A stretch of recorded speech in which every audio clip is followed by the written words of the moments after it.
ఈ కథను మహాభారతంలోని ఆది పర్వంలో దేవర్షి అయిన నారద మహర్షి కీర్తిమంతురాలగు ద్రౌపది అన్నదమ్ములైన 5 పాండవులకు ఒక్కతే భార్య అన్న విషయాన్ని దృష్టిలో ఉంచుకొని పంచపాండవులను వారి మధ్య ప్రేమభావాన్ని పెంచుకుంటూ ఉండమని, అలాగే ద్రౌపది కారణంగా విరోధం రాకుండా జాగ్రత్త పడటం కోసం ధర్మరాజుతో కూడిన పాండవులకు నారద మహర్షి వివరించిన పూర్వకాలం నాటి గాథ ఇది. ప్రాచీన కాలంలో హిరణ్యకశిపుని వంశంలో నికుంభుడు అనే పేరు గల మహారాక్షసుడు పుట్టాడు. అతను మిక్కిలి బలవంతుడు. అతనికి మహాపరాక్రమవంతులకు 2 కొడుకులు పుట్టారు. వారే క్రూర మనస్కులైన సుంధుడు మరియు ఉపసుంధుడు. ఈ 2 ఒకే నిశ్చయంతో ఒకే పనిని ఆచరిస్తారు. వారిద్దరికీ ఒకటే రాజ్యం, ఒకటే ఇల్లు, ఒకటే పాన్పు. ఒకరిని విడిచి ఒకరు ఉండలేరు. వారిని చూస్తే ఒకే జీవాత్మ 2గా విడిపోయి 2 మనుషులుగా మారిందా అన్నంత ఆశ్చర్యంగా ఉంటారు. ఒకసారి వారికి ముల్లోకాలను జయించాలి అనే కోరిక కలిగింది. వారికి కలిగిన ఆ కాంక్షను తీర్చుకోవటం కోసం దీక్షను వహించి వింధ్యాపర్వతం చేరి తపస్సును ఆచరించారు. శిరస్సుపై జటలు, శరీరంపై నారబట్టలను ధరించి వాయువును మాత్రమే ఆహారంగా తీసుకొని కాలి బడిని వేలిపై నిలుచొని చేతులు పైకెత్తి జోడించి కనురెప్పలు కూడా వేయకుండా చాలా కాలం కఠోరమైన తపస్సును చేశారు. ఇలా వారు చేస్తున్న తపస్సు ప్రభావం వలన చాలా కాలంగా వేడెక్కిన వింధ్యాపర్వతం పొగలు చిమ్ముతూ అగ్నిపర్వతం వలె తయారయ్యింది. వారి తీవ్రమైన తపస్సును చూచి దేవతలు మిక్కిలిగా భయపడుతూ వారి తపస్సుకు భగ్నం చేయాలని ఎన్నో విఘ్నాలను కలిగించారు. దేవతలందరూ వారిద్దరిని స్త్రీలతోనూ రత్నాలతోనూ మాటిమాటికి ప్రలోభపెట్టారు. కానీ వారు తపస్సును విడువలేదు.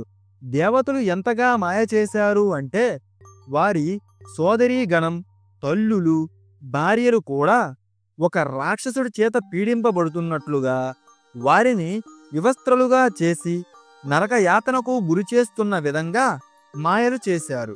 ఇదంతా నిజమే అన్న విధంగా వారి కళ్ళ ముందు జరుగుతున్నా సరే ఆ 2 సోదరులు ఆచరిస్తున్న వ్రతాన్ని మాత్రం విడువలేదు. వారి తపస్సుకు మెచ్చిన బ్రహ్మ ప్రత్యక్షమై వారిని వరం కోరుకోమని అన్నాడు. వెంటనే ఆ 2 సోదరులు చేతులు జోడించి బ్రహ్మతో, భగవానుడా, మీరు మా తపస్సుకు ప్రసన్నులైతే మమ్ములను మాయవేత్తలుగాను, అస్త్రశస్త్ర విశారదులుగాను, బలవంతులుగాను, కామరూపులుగాను, అమరులుగాను చెయ్యండి అని ఒకే వరంలో 5 కోరికలను కోరారు. ఇక్కడ కామరూపులు అనగా అర్థం వారు కోరుకున్న రూపాన్ని ధరించగల శక్తిని పొందటం. ఈ కోరిక సుందోపసుందులకు మున్ముందు ఎంతగానో ఉపయోగపడుతుంది. ఈ కథను శ్రద్ధగా వింటే ముందు ముందు మీకే తెలుస్తుంది. అలా వారి కోరికలను విన్న బ్రహ్మ, అమరత్వం తప్ప మిగిలిన అన్ని కోరికలు తీరుతాయి. మీరు దేవతలతో సమానులు కారు కనుక మృత్యు విధానం వేరొకలా కోరండి. మీరు ముల్లోకాలకు ప్రభువులు కావాలని తపస్సు చేశారు, కానీ మీ సంకల్పం అమరత్వం కాదు కదా. కావున మీరు అమరులు కాలేరు. త్రైలోక్య విజయం కొరకు మీరు తపస్సు చేశారు, కావున మీకు అమరత్వ సిద్ధిని నేను ఇవ్వలేను అని పలికాడు. దానికి స్పందించిన సుందోపసుందులు, పితామహ, మాలో మేము తప్ప ఈ ముల్లోకాల్లో ఇతరులెవ్వరూ మమ్మల్ని చంపలేనట్లుగా వరాన్ని ఇవ్వండి అని వేడుకొన్నారు. దానికి ఆ బ్రహ్మ తదాస్తు అని పలికి అదృశ్యమయ్యాడు. ఇలా వరాన్ని పొంది కృతకృత్యులైన ఆ 2 సోదరులు తమ భవనానికి వెళ్ళి జడలను తొలగించి కిరీటాలను, విలువైన ఆభరణాలను, వస్త్రాలను ధరించి స్నేహితులతో సంతోషంగా గడిపారు. ఇలా కొంతకాలం గడిచాక ఆ ఇరువురు అన్నదమ్ములు త్రిలోక విజయాన్ని కాంక్షించి రాక్షస సైనికులను సిద్ధం కమ్మని ఆజ్ఞాపించారు. వారి రాక్షస మంత్రుల ఆజ్ఞానుసారం మఘా నక్షత్రాన రాత్రి సమయంలో యుద్ధయాత్రను ప్రారంభించారు. మొదటిగా వారు దేవతా భవనాలపై దాడి చేశారు. వారి దండయాత్రను గురించి విని వారి వరబలాన్ని గురించి తెలుసుకున్న దేవతలు స్వర్గం విడిచి బ్రహ్మలోకానికి పారిపోయారు. సుందోపసుందులు స్వర్గాన్ని, పాతాళలోకంలోని నాగులను జయించి ఈ భూమినంతటినీ జయించాలని నిశ్చయించుకున్నారు. తరువాత ఆ రాక్షసులు ఇరువురు వారి సైనికులతో ఇలా పలుకుతున్నారు: ఈ భూమిపై రాజర్షులు, బ్రాహ్మణులు హవ్య కవ్య నివేదనలతో దేవతల తేజస్సును, బలాన్ని, అలాగే సంపదలను కూడా పెంచుతారు. యజ్ఞయాగాదులు చేసేవారు మనకి శత్రువులు అని పలికి యజ్ఞాదులు చేసే వారిని, మునులను, తాపసులను అతి కిరాతకంగా చంపేశారు. ఆ ఇరువురిని ఎంతమంది ఎన్ని రకాలుగా శపించినా సరే వారికి ఉన్న వరబలం వల్ల రాళ్ల మీద వేసిన బాణాలు వ్యర్థమైనట్లుగా శాపాలు కూడా వ్యర్థమయ్యాయి. ఆ రాక్షసులు ఇరువురు ఋషులను చంపాలని నిశ్చయించుకొని భయంకర జంతువులు అనగా సింహాలు, పులుల రూపాలను ధరించి అదృశ్యంగా ఉండి క్రూర మృగాలు వాటి ఆహారం కోసం జంతువులను చంపుతున్న మాదిరిగా ఋషులను వధించారు. ఇక్కడ ఆ ఇరువురు రాక్షసులు ఋషులను చంపేటప్పుడు మాత్రం ఇతర జంతువుల రూపాల్లోకి మారి మరీ ఋషులను ఎందుకు చంపారు? దీనికి గల కారణం ఋషుల వల్ల పొందిన శాపాలు అనేవి వారు ఎంతటి వరబలాన్ని గలవారైనా సరే ఖచ్చితంగా అనుభవించక తప్పదు. ఈ కారణం వలనే ఆ ఇరువురు రాక్షసులు బ్రహ్మ వద్ద కామరూపులుగా ఉండే వరాన్ని కోరారు. వారు ఎప్పుడు ఏ రూపాన్ని ధరిస్తారో తెలియదు. భూమిపై యజ్ఞయాగాలు లేవు. రాజర్షులు, బ్రాహ్మణులు నశించారు. అన్ని చోట్ల హాహాకారాలు వ్యాపించాయి. అంగళ్లలో క్రయ విక్రయాలు లేవు. పవిత్ర వివాహాది కర్మలు కూడా లోపించాయి. వ్యవసాయం, పశురక్షణ లేదు. ఎముకలు, అస్థిపంజరాలతో భూమి భయంకరంగా తయారైంది.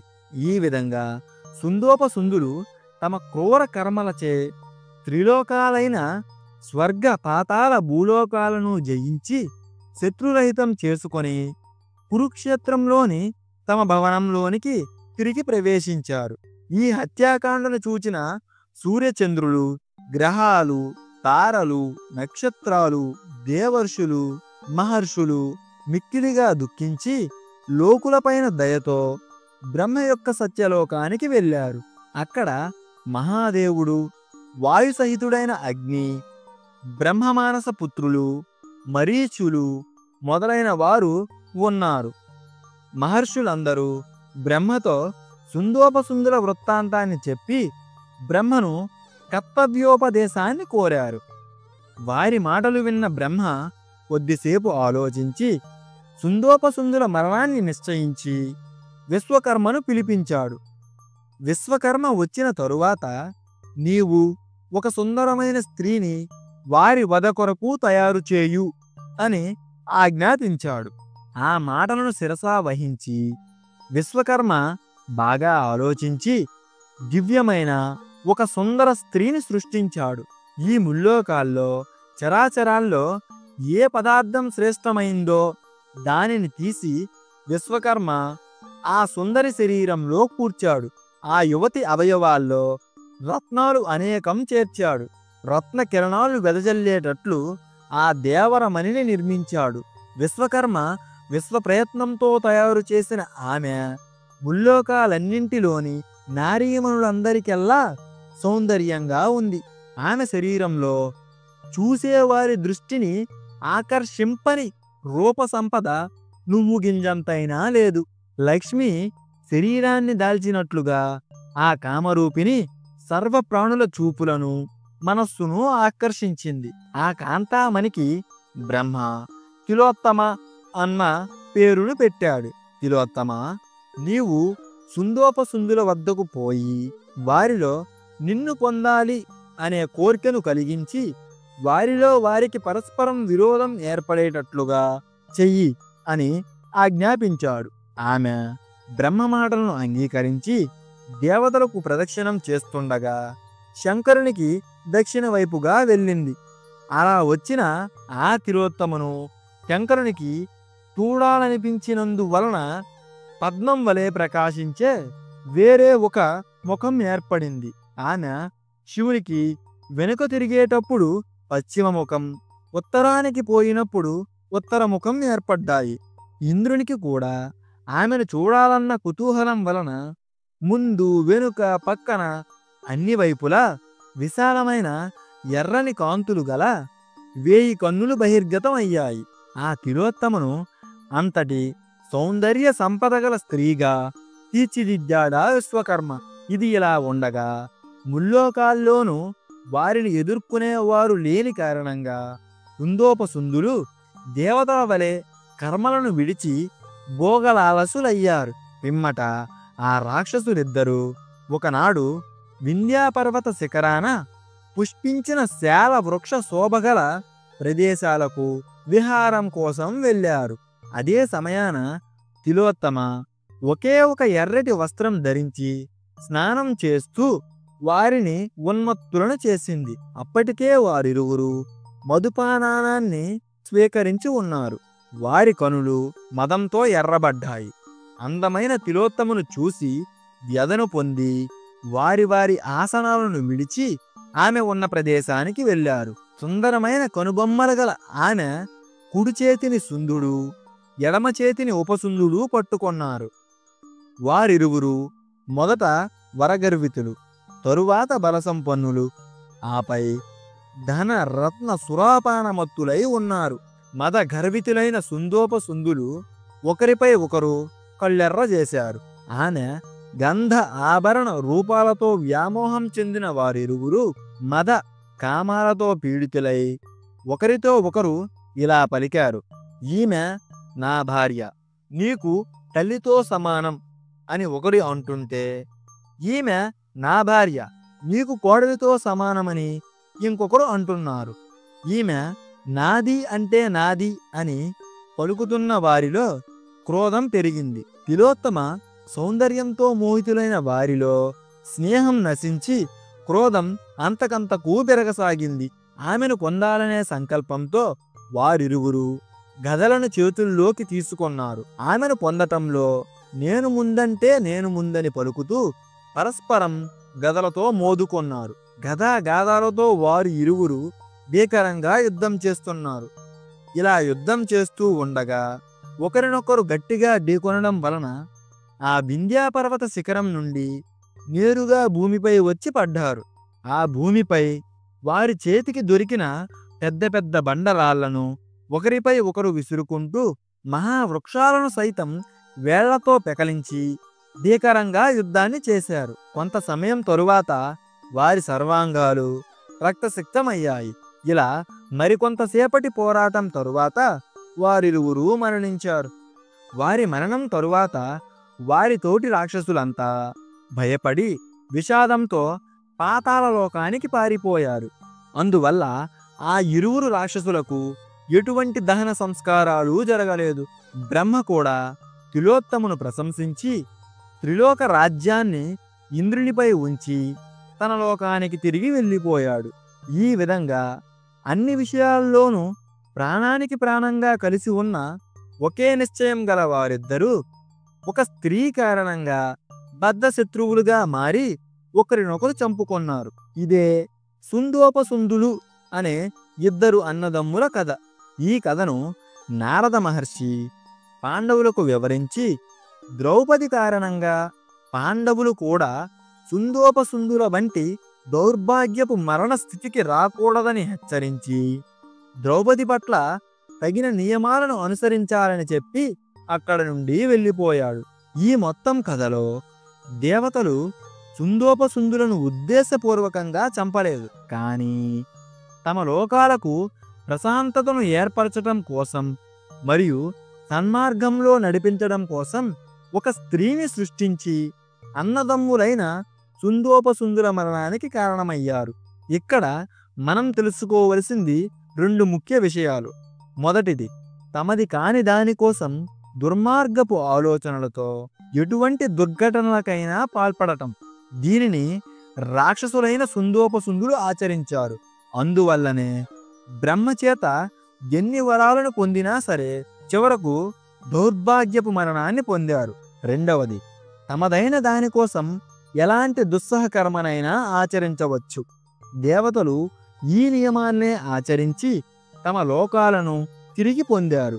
దుస్సహకర్మ అని ఎందుకు అంటున్నాను అంటే, దేవతలు ఒక స్త్రీని కావాలని సృష్టించి అన్నదమ్ములైన వారిని తమలో తాము కొట్టుకు చచ్చే విధంగా చేశారు. అందువలన దుస్సహకర్మ అనే పదాన్ని ఉపయోగించవలసి వచ్చింది. అయినా దేవతలు ఈ పనిని చేసింది చెడుపై మంచి మరియు అధర్మంపై ధర్మం గెలవడం కోసం. ఈ విషయాన్ని మనం గుర్తుంచుకోవాలి.